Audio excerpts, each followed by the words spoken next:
पहाड़ों के बीच बसे एक छोटे से और खूबसूरत गांव का नाम चंदनपुर था। उस गांव में राहुल नाम का एक 8 साल का लड़का रहता था।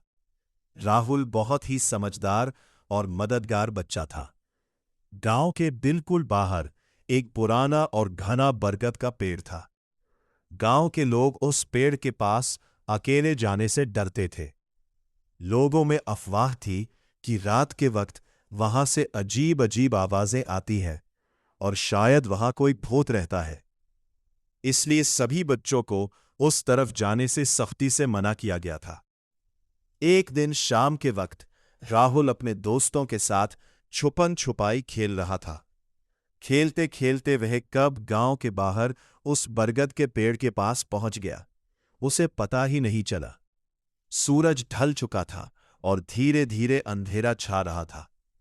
तभी राहुल के कानों में एक अजीब सी रोने की आवाज आई। कू कू।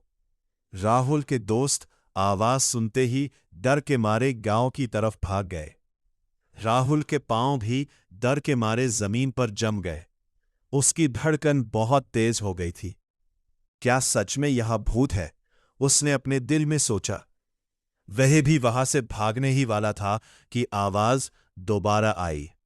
इस बार आवाज में गुस्सा नहीं, बल्कि दर्द और तकलीफ थी।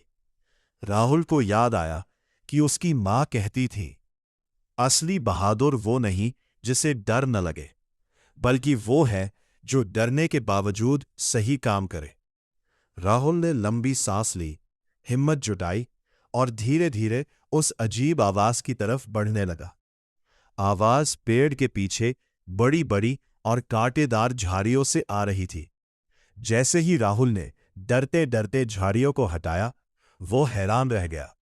वहां कोई भूत या चुड़ैल नहीं थी। वहां एक छोटा सा प्यारा सा कुत्ते का बच्चा, पिल्ला। वो दरअसल इस छोटे से मासूम जानवर के रोने की आवाज थी, जो कई दिनों से वहां फंसा था। राहुल का सारा डर गायब हो गया।